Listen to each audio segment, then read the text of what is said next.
Let's go now to Wisconsin Congressman Mike Gallagher, who's on the House Armed Services Committee. Well, it's great to see you. When we were putting the show together, I said to my team, I want not just some random member of Congress, but someone who really knows what they're talking about, and here you are. So what I want to do is just put to you, as someone who's really supported very strongly what the actions of the president in the last couple of days, some of the arguments that have been made against it, and I'd love to get your response. First of all, a lot of people have just been saying, look, America, as leader of the free world, can't just go around killing people in other countries in this manner. That's a terrible example to set. What's your response to that?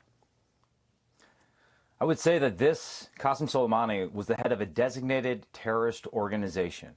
He had the blood of over 600 of my brothers and sisters in uniform on his hands. And the world is now a safer place because of the president's courageous call to take him and Abdulmahdi al-Mohandes off the battlefield. I would further say that for those in the media who seem to be parroting the Supreme Leader's talking points by blaming the Trump administration for needless escalation, they are willfully ignoring the past year's worth of history whereby Iran has systematically escalated, and the Trump administration's response has indeed been very measured. Throughout it all, the president and his advisors said, do not kill Americans. Do not kill Americans. Soleimani and the Iranians and the Iranian proxies in Iraq disregarded that red line, and this president, unlike his predecessor, reinforced that red line. So can we all not unite the country around the simple idea that if you kill Americans, we will kill you? I think very clearly put. Completely agree there. Let's go to the next argument, and you're seeing this really taken to absurd proportions now by a lot of people, which is that what the president's done has put us on the brink of war. He's taking us into a new Middle East war. My view, as I've just expressed, is that that doesn't need to follow at all. But with your experience in these issues, could you just explain why this doesn't have to lead to war?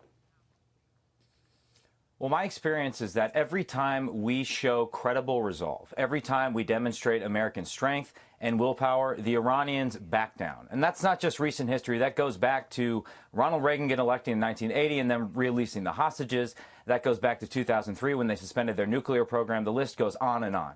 I think to believe that argument, you also have to ignore what's going on throughout the region right now. Both within Iraq, we've seen consistently since October, protesters risking their lives in Tahrir Square to protest Iran's influence in the country. The media isn't telling you about the people that are celebrating the death of Soleimani right now, nor about the protests that are happening in Lebanon or within Iran itself. All of this suggests a simple and obvious thing. Iran is in an increasingly weak position, and we have ignored their militia building for the last 10 years, but now for the first time in a decade, we are not ignoring it. Now, will this work out? I don't know. We have to have the Iraqis choose themselves to expel Iranian influence from their country. But if they do, we should be prepared to work with them because, after all, that is our most important national security interest in the Middle East. It is resisting Iran's domination of the region. And by restoring our credible deterrent, which I believe the president has gone a long way towards doing, this gives us the best opportunity over the long term to reduce our force presence in the Middle East and focus on other areas of the world, particularly Asia, that are far more important for our national security.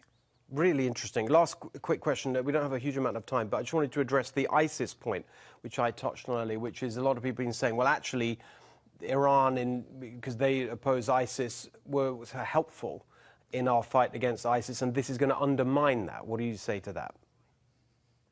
I would say they're two sides of the same coin. Salafi jihadists have flocked to places like Syria and Iraq in order to fight Shia extremists on the other side. And so what gets squeezed out is all of our potential partners in the middle. And we have to be interested in working with people that not only want to push back on the Sunni variant of terrorism and extremism, but as well on the Shia variant of terrorism and extremism. And we know that the Iranian regime is the world's foremost sponsor of terrorism. And so there is a sensible path in the middle where, with a very light footprint, we can have a high impact working by, with, and through our partners on the ground in the region and not have to do everything ourselves.